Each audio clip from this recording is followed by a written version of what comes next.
Bonjour à toutes et à tous, ravi de vous retrouver sur Fux Sport, Foot National pour cette émission Live N2 après le rendez-vous que vous ne manquez pas, vous êtes de plus en plus nombreux à nous suivre et merci d'ailleurs, rendez-vous du mardi avec Florian Sermez, replay N2. Rendez-vous donc aujourd'hui avec le talent de ce week-end, c'est Ludovic Fauché, joueur de Jura Sud du groupe C.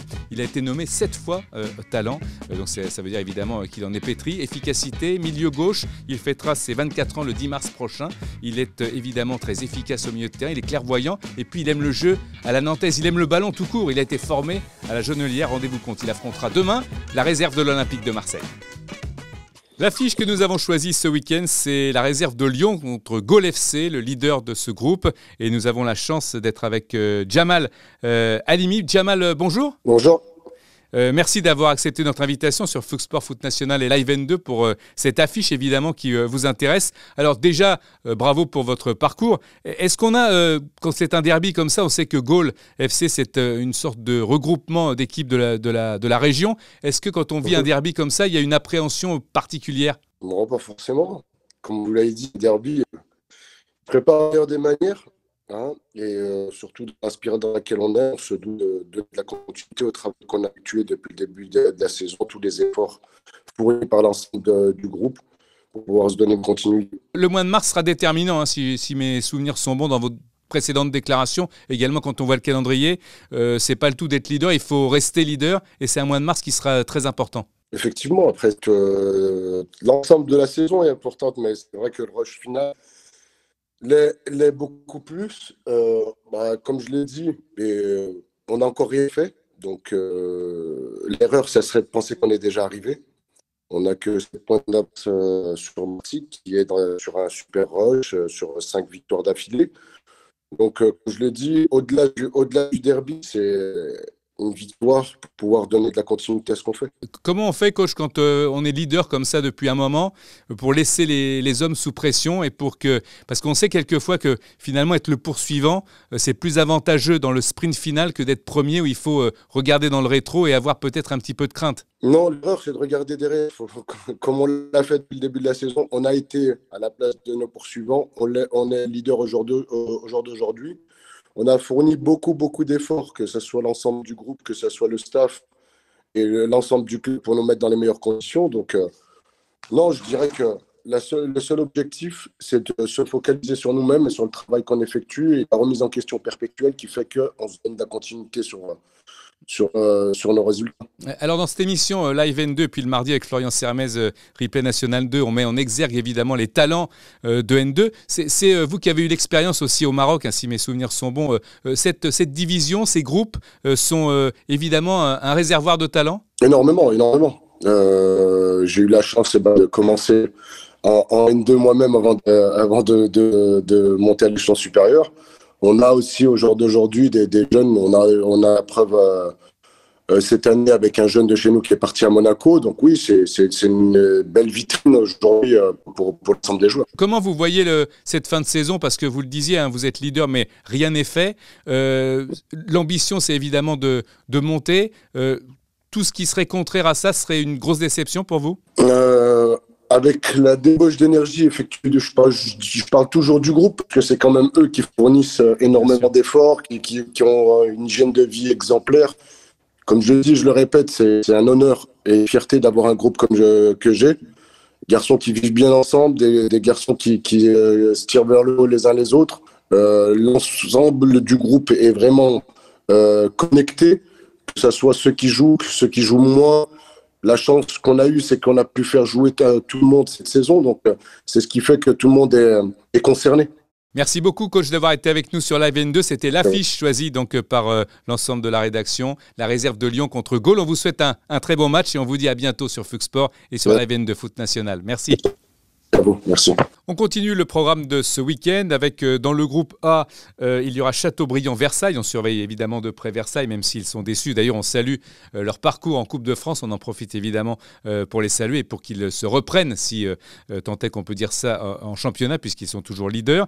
Il y aura également Poissy contre Plabennec, une équipe de Plabennec qui est vraiment dans les choux, qui est lanterne rouge. Ça sera difficile et Poissy a beaucoup à jouer. Ça, c'est pour le groupe A. Pour le groupe B, toujours les affiches avec Fleury qui rencontre contre l'Entente Sannois-Saint-Gratien qui est lanterne rouge. Un bon coup à faire pour Fleury en cas de victoire, un bon peut-être au classement, en tous les cas bonifier une belle place déjà acquise. Et puis dans d'autres matchs, Saint-Quentin-Belfort très serré, 5 points séparent les deux équipes. Saint-Maur-Schiltigheim qui est en danger avec 19 points doit se méfier et ne pas perdre à l'extérieur. Surtout grappiller des points maintenant, c'est l'essentiel. Chaque match aura son importance. Dans le groupe C, évidemment, nous continuons à égrener ces affiches. Il y aura Marignane-Aubagne. Toutes ces deux équipes sont évidemment très proches l'une de l'autre, tout simplement parce qu'elles ont 28 points chacune. Il y aura également Monaco, la réserve de Monaco contre Toulon. Toulon qu'on surveille évidemment avec un œil tout particulier puisque c'est une équipe qui avait de grosses ambitions. Marseille, Jura Sud contre le talent de ce week-end, vous en souvenez. Et puis il y aura hier Rumilly-Vallière qui vient de changer d'entraîneur. C'est Stéphane Bernard qui a pris les rênes de l'équipe à la place de Fatsa Amgar, qui était l'adjoint, Stéphane Bernard, historique presque de Pascal Duprat, l'actuel entraîneur de l'AS Saint-Étienne. Dans le groupe D, Angoulême, les Herbiers a retenu notre attention tout simplement parce qu'Angoulême est le dauphin de Bergerac. Attention, Bergerac, Angoulême n'est pas loin. Il y aura également Trélissac-Angers, Nantes la réserve contre Chamalières et puis Moulin-Isère contre Le Puy, Canet-Roussillon, Montpellier pour ce groupe D. Merci encore d'être avec nous sur Fox Sport Foot National pour cette émission Live N2. Nous avons beaucoup parlé évidemment de tous ces groupes, de tout ce qui va se passer, du talent, mais également un personnage de ce National 2, c'est l'entraîneur de Bergerac, Erwan Lanuzel, qui nous fait l'amitié d'être avec nous. Alors bien sûr, c'est un entraîneur dont on a beaucoup parlé, étant donné le parcours exceptionnel de Bergerac en Coupe de France, mais pas seulement, c'est un travail de fond, un travail intéressant avec une place de leader. Erwan, bonjour. Bonjour. Merci beaucoup d'être avec nous. Vous êtes très jeune entraîneur, c'est ce qui est vraiment mis en lumière un petit peu partout depuis vos exploits en Coupe de France notamment, parce que c'était un club qui était connu plus dans la région spécifique du Sud-Ouest qu'ailleurs, Bergerac. Et vous êtes, c'est une lumière qui vous a intéressé, cette mise en lumière justement, ça vous aide à progresser ainsi que le groupe, ou ça vous embête un petit peu d'avoir été trop exposé? Non, honnêtement, ça fait quand même plaisir. On va pas se mentir. On a tous un ego et forcément notre ego il est flatté aussi bien à titre individuel que collectif, parce qu'aujourd'hui cette aventure de Coupe de France a permis de mettre en lumière le club, des joueurs, un staff, dirigeants. Et honnêtement, il fallait savourer le moment présent et être capable d'être lucide sur le fait que ça s'arrête à un moment donné forcément, et qu'il fallait quand même continuer à être réactif sur le reste de notre saison. Donc, il fallait savourer les bons moments. Le championnat 2 est un championnat compliqué et un championnat qui est de temps en temps un petit peu qui permet aux gens d'être dans une situation un petit peu précaire avec des difficultés. Donc voilà, c'est une belle mise en lumière. Il fallait sortir dessus, c'était important. Et puis après, il fallait quand même être lucide pour dire qu'à tout moment, tout arrêter et puis qu'il y avait une continuité à notre saison. Avant de reparler du championnat, sur vous personnellement, vous venez de Biarritz, si mes infos sont bonnes, vous avez été jeune et vous êtes encore très jeune entraîneur, avec beaucoup de maturité. Vous prônez beaucoup l'humilité, l'honnêteté, la droiture, le jeu également. Quand on lit un petit peu des choses sur le National 2, que personnellement, moi aussi, je découvre un peu plus que certaines autres divisions. On a l'impression de voir des entraîneurs très jeunes, mais également très matures et qui ont envie de réussir notamment leur diplôme pour aller encore plus haut et pour finalement prendre le relais d'une génération d'entraîneurs qui est en train un peu de s'éteindre et de faire de cette génération d'entraîneurs un petit peu comme des joueurs, c'est-à-dire un centre de formation. On sait que la France est pillée, entre guillemets, pour sa formation, mais les jeunes entraîneurs n'ont pas assez leur chance à mon goût. Est-ce que c'est votre sentiment aussi ? Honnêtement, moi, je n'ai pas ce sentiment-là parce qu'aujourd'hui, à 33 ans, être à la tête d'un club de National 2, avoir eu la possibilité à 25 ans d'entraîner une National 3 et de passer le DES aussi à 24 ans, j'ai rarement été victime de discrimination par rapport à ça. Donc, honnêtement, moi, je n'ai pas été victime de ça. Je pense que c'est important d'essayer de mettre en avant la compétence plus que l'âge ou d'autres arguments. Après, c'est sûr que le National 2 est un joli laboratoire pour pouvoir peut-être prétendre à quelque chose de mieux après. Mais je pense qu'il faut faire preuve de beaucoup d'humilité au football et de passer les étapes. Et puis après, forcément, avoir de l'ambition. Mais je pense qu'il faut avoir beaucoup d'humilité parce que le football et le sport en général sont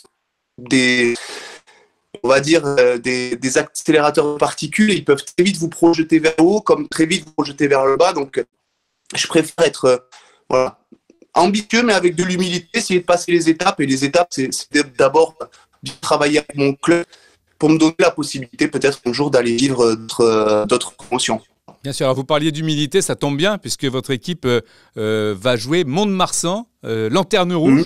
Vous êtes leader. Ouais. C'est le moment que tout le monde se remobilise parce qu'on ne va pas y aller en sifflotant, c'est ça? Exactement. Et puis pour connaître un petit peu le contexte, pour être du Pays Basque et forcément pas très loin des Landes dans ma formation, je connais le contexte du club du Stade Montois et je sais que ça sera une équipe accrocheuse, je sais que ça sera une équipe qui va combattre en 90 minutes parce qu'elle n'a jamais lâché dans ses contenus de match depuis le début de la saison. Elle a été récompensée la semaine dernière, il y a 15 jours, par une victoire contre Béziers. Donc, on attaque ce match avec, comme j'ai dit tout à l'heure, avec beaucoup d'humilité et d'ambition parce qu'on sait qu'on est dans une poule très, très homogène. Et c'est les contenus de match qui nous permettront d'avancer. Donc, il faut les attaquer avec de la force, avec de la confiance aussi, c'est important, mais pas de suffisance. Voilà. Le degré entre la confiance et la suffisance, il est assez proche. Donc, voilà, on reste vigilant par rapport à ça. Vous parliez d'un groupe homogène. Alors, je regarde évidemment Bergerac 36 points. Angoulême 37 points, Angoulême 36, Moulin-Isère 32, Bourges 31, Andrézieux 31, Canet 31. Alors c'est vrai, c'est un groupe extrêmement serré. Et il y aura également, j'ai regardé, un Bergerac-Angoulême explosif le 30 avril prochain. On n'est pas sorti d'affaire pour monter, qui est évidemment, vu votre place, qui est une place de leader depuis maintenant pas mal de mois, on peut dire que Bergerac doit aussi regarder derrière. Ah, mais c'est notre quotidien depuis le début de la saison, honnêtement, parce qu'au départ, c'était tellement homogène qu'on ne savait pas qui allait jouer le maintien, qui allait jouer l'accession. On va dire que depuis quelques semaines, il y a quand même un petit wagon qui se détache vers le haut du classement et un autre wagon qui se détache vers le bas. Même malgré ça, il reste quand même 11 journées, 33 points à prendre. Des séries peuvent apparaître. Voilà, certains, dans leur histoire de saison, ont eu des moments fastes, d'autres moments un petit peu compliqués. Il faut être capable de tout anticiper. C'est notre rôle staff de pouvoir tout anticiper. Je pense que à la sortie du deuxième bloc, il y a un bloc de 4 matchs là, et puis après derrière on a un autre bloc de 4 matchs. Je pense qu'à la sortie de ces blocs, on aura un petit peu plus de visibilité sur ce que vont pouvoir jouer les équipes. Et je crois qu'à la fin de ce bloc, effectivement, c'est un Bergerac-Angoulême. J'oublie pas à quel point on a souffert sur notre déplacement à Angoulême. Donc voilà, tous les matchs seront compliqués. On a un déplacement à Bourges aussi, on a un déplacement au Puy, on a la réception du Canet. Enfin voilà, on a encore une fin de saison très très passionnante. Et aujourd'hui, de vivre des émotions, honnêtement, c'est ce qui nous fait vibrer, qui nous fait grandir. Donc on est heureux de pouvoir en vivre en tout cas. Dernier mot, Erwan, la digestion de la Coupe de France. La digestion de la Coupe de France, elle a été très très rapide parce que 48 heures après, on avait un déplacement à Béziers. Donc voilà, il fallait être très très réactif par rapport à l'aspect mental et forcément aussi à l'aspect physique. Et honnêtement, après, on a lâché 4 jours ou 5 jours off aux joueurs la semaine dernière. Pour pouvoir leur permettre de digérer cette formidable aventure qu'on a vécue. Et ça nous a permis un peu à tous de souffler psychologiquement et physiquement avec le football pendant 5 jours, avant de se retrouver samedi matin pour pouvoir préparer pendant 10 jours ce match du Stade Montois. Mais c'était important de pouvoir souffler psychologiquement et d'offrir un espace de liberté aux joueurs parce que depuis juin, ça a été très très intensif pour nous. Bien sûr, merci beaucoup Erwan Lanuzel d'avoir été avec nous, entraîneur de Bergerac qui va jouer Mont-de-Marsan ce week-end. On avait hésité un petit peu à en faire l'affiche, on avait finalement choisi la réserve de Lyon contre Gaulle FC dans un autre groupe. Bonne continuation en tous les cas, bonne chance à vous et à vos joueurs et puis merci de votre disponibilité sur Fox Sport Foot National, Live N2, on continue. Merci. Vous le savez aussi, sur Fox Sport Foot National et Live N2 dans cette émission, nous avons un regard sur quelqu'un, un personnage qui est passé par le National 2. En l'occurrence, nous avons le plaisir et l'honneur, parce que c'est vraiment aussi de sa part une très grande gentillesse. Hervé Renard, qui est avec nous, l'entraîneur de l'Arabie Saoudite. Hervé, bonjour. Bonjour Denis, bonjour à tous. Merci d'être avec nous donc depuis Riyad en Arabie Saoudite. Vous êtes très pris par les qualifications pour la Coupe du Monde. Vous allez jouer la Chine et l'Australie. Vous avez une possibilité de vous qualifier pour la Coupe du Monde. Ce serait un authentique exploit? Bon, ça serait quelque chose de normal, mais quand on affronte le Japon, l'Australie, la Chine, c'est des adversaires de qualité, donc c'est jamais facile et jamais gagné à l'avance, mais on est sur le bon chemin pour l'instant. On va rappeler à ceux qui ont la mémoire courte que vous avez gagné 2 Coupes d'Afrique des Nations avec la Zambie en 2012 et la Côte d'Ivoire en 2015, et puis que vous avez entraîné aussi en France, Lille et Sochaux notamment. On va se contenter, nous, de vous parler, parce que c'est vraiment le nerf de l'émission, bien sûr, de la N2, donc du CFA. Vous avez aussi été entraîneur et joueur, mais surtout entraîneur à Draguignan. C'était déjà à l'époque un peu un réservoir de talent, ou maintenant c'est un peu différent, vous pensez, Hervé? Non, c'était la même chose. On affrontait. Alors, la première année, on était en CFA 2, on appelait qui vaut aujourd'hui National 3. Et on est monté en National 2, donc en CFA à l'époque, on appelait ça à l'époque. Vous voyez, c'est les vieux qui disent ça, c'était en 2000, 2001.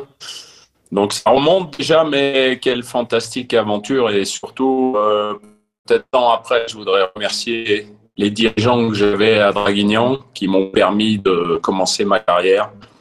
Et c'était des moments exceptionnels, 3 saisons avec des joueurs magnifiques. J'ai vraiment vécu quelque chose de fantastique. J'ai démarré ma passion et aujourd'hui, j'ai la chance de continuer. Je les remercie énormément. C'est là que tout a commencé? C'est là que tout a commencé et il faut toujours un bras tendu, une confiance qu'on vous donne. Alors, j'étais assez jeune, j'avais 32 ans. Mais j'avais tellement envie de faire ce que je n'avais peut-être pas fait comme joueur, parce que j'ai fait qu'un match en Ligue 1, c'est peu.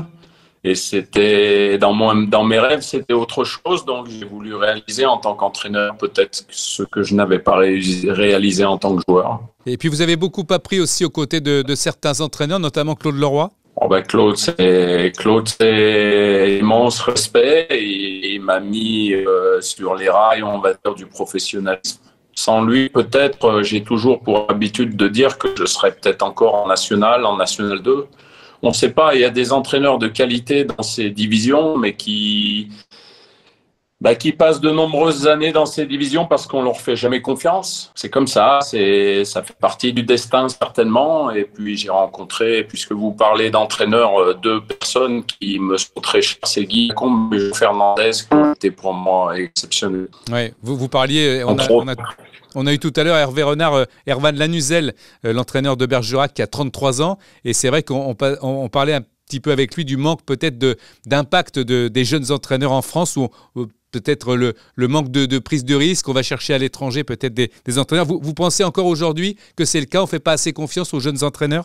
Déjà, c'est un problème qui se pose dans tous les pays, c'est qu'on ne fait pas confiance aux locaux. Mais que ce soit n'importe où, je le vis je l'ai vécu à travers mes diverses expériences. Parfois en Afrique, on ne fait pas confiance aux coachs africains. En France, on a plutôt tendance à en faire des montagnes quand des entraîneurs étrangers arrivent. C'est bien, ils ont des cartes de visite, mais vous pouvez vous apercevoir qu'aujourd'hui, on va pas citer de nom, mais certains entraîneurs français, et notamment celui qui aujourd'hui réussit le mieux, c'est Christophe Galtier. Je pense qu'il a rien à envier aux meilleurs entraîneurs du monde. Je pèse mes mots, mais c'est la vérité. Après, c'est une question de communication, de connexion et puis de chance. Et un entraîneur comme celui de Bergerac qui a réalisé un super parcours en Coupe de France, il mériterait, oui, qu'on porte attention à lui. Quand on parle de haut de tableau, quand on parle d'expérience internationale, comme c'est votre cas aujourd'hui, on n'a forcément pas envie de redescendre. Quelle serait, vous, votre ambition après l'Arabie Saoudite, même si c'est difficile d'en parler parce que vous êtes concentré évidemment sur les échéances à venir avec le pays que vous entraînez, mais on sait que votre expérience en France a été un peu délicate au haut niveau à Lille et à Sochaux, j'en parlais tout à l'heure. Rester à l'étranger ou alors revenir en France, pourquoi pas? On n'exclut jamais rien. Maintenant, aujourd'hui, je suis dans un rôle de sélectionneur qui est un petit peu différent d'un rôle d'entraîneur dans un club. J'aime bien cette fonction. Est-ce que j'y resterai tout le temps? On ne peut pas savoir. Le destin, parfois, vous amène des choses. Juste un petit bémol, à Sochaux, ça s'est super bien passé. Ouais. Sauf la fin, puisqu'on n'a pas réussi à se maintenir en Ligue 1, mais on est parti de tellement loin. Ouais. Et on avait fini 5e sur la phase retour. C'était un parcours exceptionnel. À Lille, j'ai fait 13 matchs. Parce qu'on ne m'a pas fait confiance plus que ça. Aujourd'hui, on s'aperçoit que des entraîneurs ont beaucoup moins de points que ce que j'avais à l'époque. Donc voilà, après, c'est une question de confiance et c'est un peu trop réducteur de me dire j'ai pas réussi en France. C'est vrai que c'est quelque chose qui irrite un petit peu parce que je pense que c'est pas vrai. On m'a pas donné suffisamment ma chance et puis après, j'ai décidé de repartir. Merci beaucoup Hervé Renard d'avoir été avec nous. Vainqueur de la Coupe d'Afrique des Nations, je le disais, avec la Zambie 2012, Côte d'Ivoire 2015. Qualification potentielle avec l'Arabie Saoudite pour la prochaine Coupe du Monde. On vous le souhaite en tous les cas. Passé par Draguignan comme entraîneur, comme joueur aussi, mais comme entraîneur. Et vous avez parlé évidemment de cette expérience qui nous réjouit et qui, encore une fois, prouve que la N2 peut être un réservoir de talent. On le dit à chaque émission, mais c'est tellement vrai. Merci encore Hervé et bonne continuation. À bientôt. Merci Denis, à très bientôt et bon courage à tous les entraîneurs, à tous les clubs de National 2. La saison se termine et ceux qui sont en tête, je leur souhaite, et ceux qui concourent pour l'accession en national, le meilleur. À très bientôt, merci. Merci Hervé, merci beaucoup. Au revoir. Vous le savez, pour terminer cette émission, vous avez choisi le but, parce que c'est vous, internautes, qui choisissez le but de la semaine ou le but du week-end, quand les matchs sont étalés, comme ça a été le cas le week-end passé, des matchs de rattrapage. Un but de Gol FC contre Jura Sud, marqué par Sofiane Bendaoud. Regardez, extérieur de la surface de réparation, un enroulé chirurgical qui va se ficher dans le petit filet opposé. C'est magnifique, Sofiane Bendaoud de Gol FC. Voilà pour terminer cette émission. Je vous rappelle le rendez-vous de mardi, bien sûr, Replay N2 avec Florian Sermez. À très vite.